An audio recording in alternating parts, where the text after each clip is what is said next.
back on site. Roofers have done all the aluminium strips horizontal all the way around, so they'll start tiling tomorrow, I think. They've put a pack, got 2 big pallets of tiles. One of them they've put inside that the pallets underneath have come in handy actually to put down here, because we've had a couple of days of good rain in the afternoon, so this little walkway helps. But it's drying out pretty quick, going solid again. I'm going to try and start posting some longer videos to try and get some viewing hours up, I hope, with a bit of luck. But short videos are all well and good, and you get, you obviously get a lot of views because people just tend to scroll these days, don't they?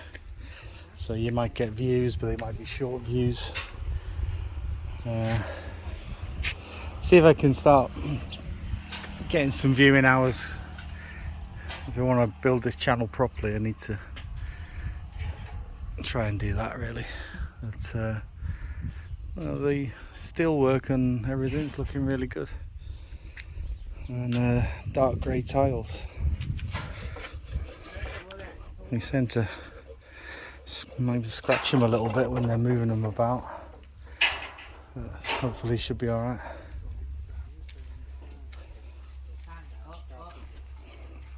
I think it's pretty thick coating paint on them. It should be alright.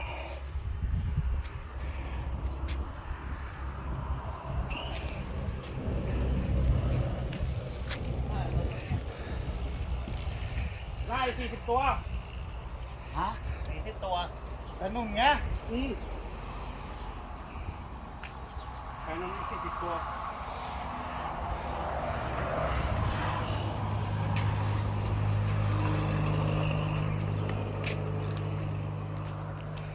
All the fixings and stuff there. These guys, I said earlier in a short video, these guys are going to sleep on site like the ground team did.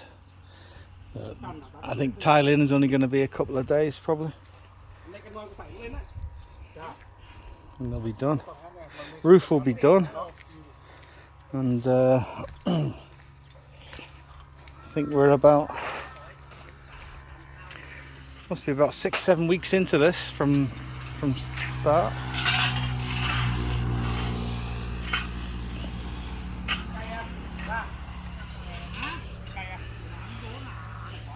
So I think for 6-7 weeks is pretty good progress. The land was raised in April last year.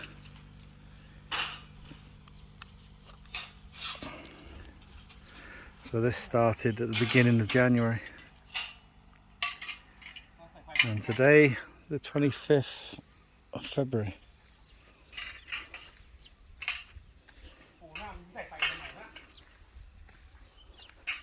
Could do with some more pallets.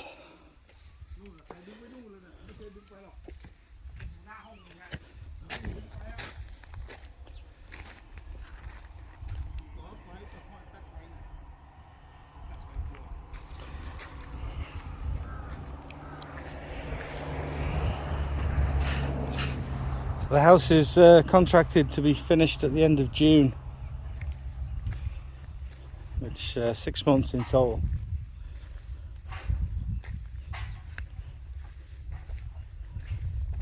But it may go over a bit due to bad weather, and that depends how the rains are and everything. But this is my cousin's land at the back, where him and his wife are going to retire in the future. That they were here December, January, dug ponds, dug canal, raised the back where the house is going to go.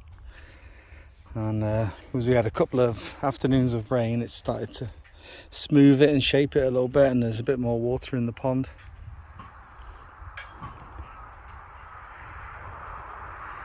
So yeah, me and my cousin will we'll be neighbours when he retires in a few years' time. He's a few years younger than me. Obviously doesn't look younger than me, but you know.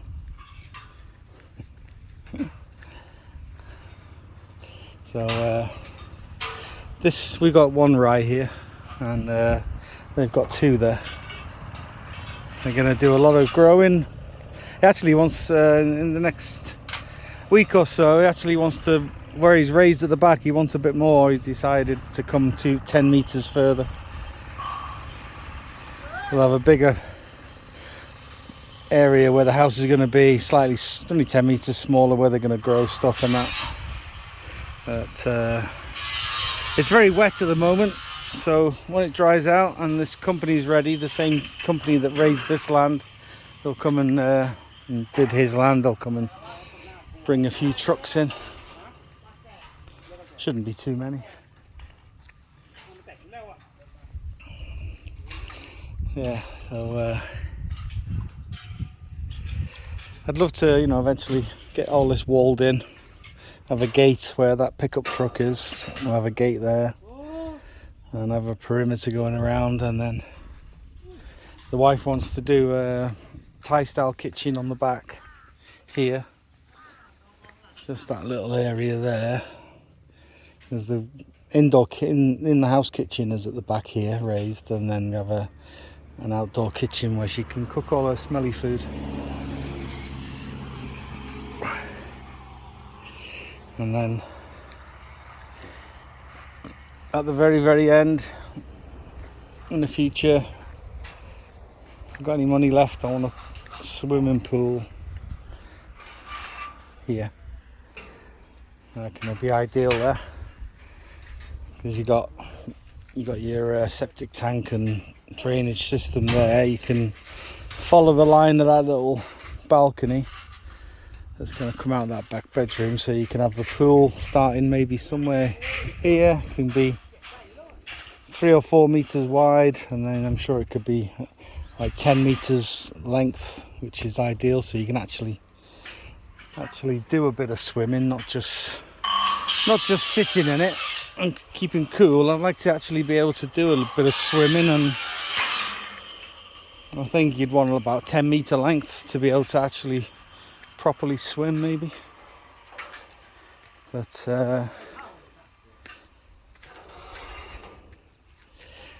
it's all about the money.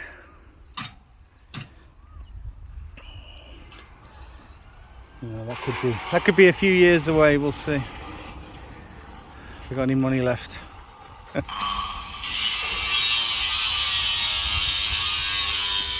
The doggy's quite happy out here, aren't you, baby? Eh? Eh? That's his Mufoi. She was living in the village, but dangerous. So he's living out here now.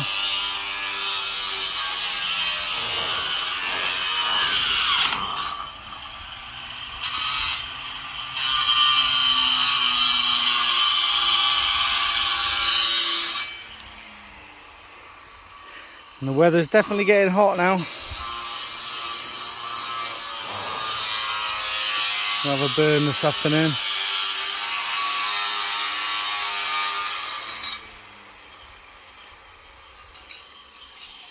Definitely getting hotter now. It's February.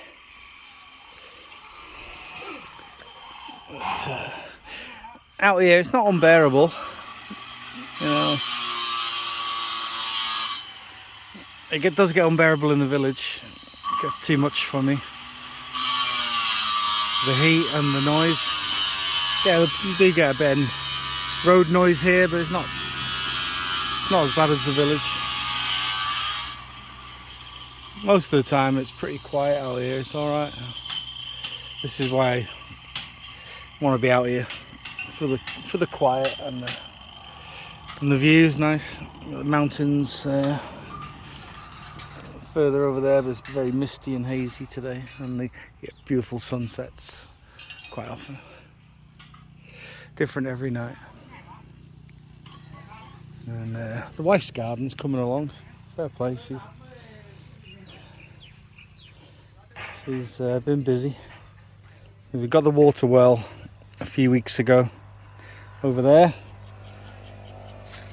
so that will feed the house eventually, but for now it's just feeding this tank for the garden. We've got a water tank here,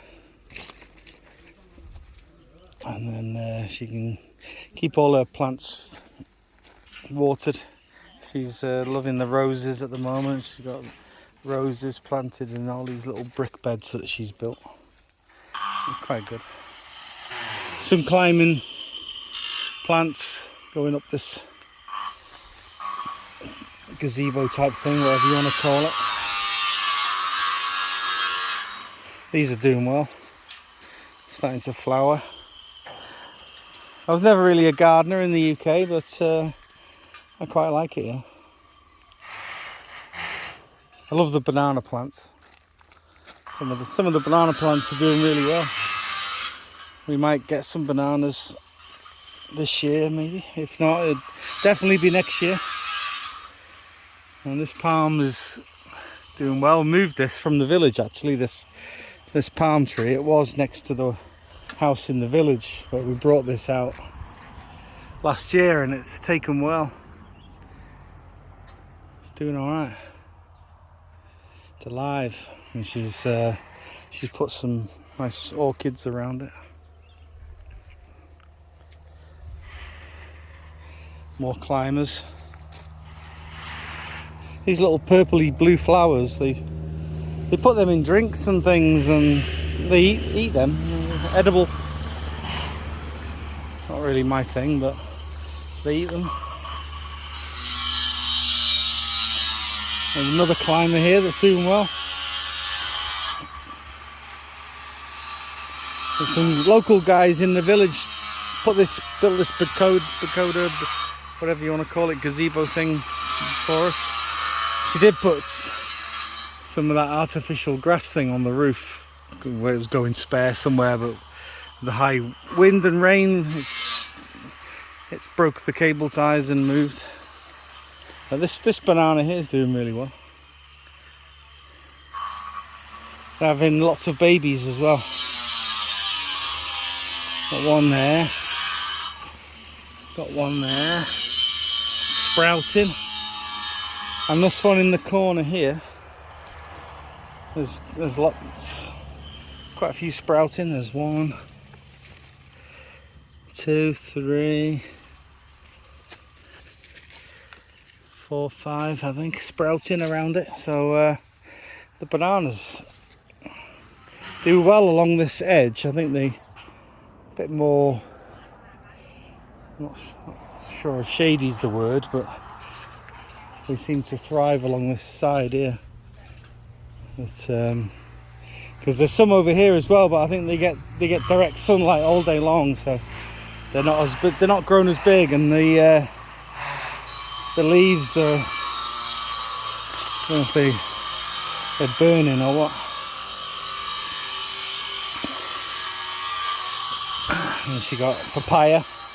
The papaya are doing quite well as well. There's how many is there? 1, 2, 3, 4, 5, 6. There's about 8 papaya along this bank that are doing quite well. They should start getting some fruit soon, I would have thought. And then these ones are, I think it's lime, a couple of limes.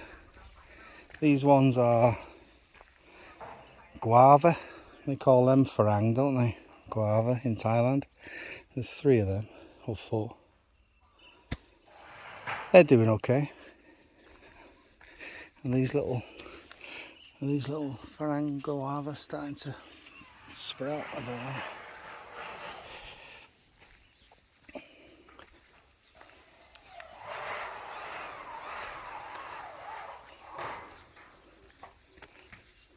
Can't remember what that one is. It's the same. Just different colour leaves, not sure. And there's a mango over there. But yeah, I think, you could be quite self-sufficient. You got your water. In the future we might have solar. You'll have your own fruit and veg growing. Maybe some chickens. Get your own eggs. and fish. Once my cousin's pond is full, you could have some fish, and the wife's cousin's dug another big pond over there. So yeah, you could be quite self-sufficient out here in Thailand. It's well, I suppose after the house, the next thing that really must be done is a carport. And so the carport is going to go in that far corner where those two little huts are.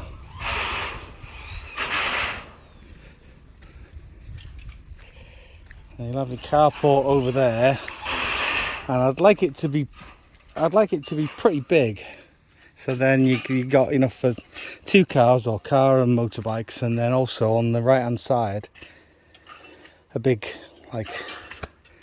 storage building underneath it as well, big storage kind of shed, and you have your water tank under there as well. Keep the sun off the water tank. So that's ideal there for your car park, and your driveway can come along the front here. But that'll be the next main thing after the house, but we can get a local crew, local boys to build that. There's a really good crew in the village that have done jobs for us at the other house, and we'll get them to build a carport, I think. They are good. They are very good at fabricating and, you know, making pretty much anything. So yeah, that's my long video. Pretty much where we're up to and what the plan is for the foreseeable future. So any more subscribers would be very, very welcome. I think we're up to about 500, which is quite surprising, really. I wasn't expecting that many. So thanks to everyone, and keep growing, hopefully. Catch you later.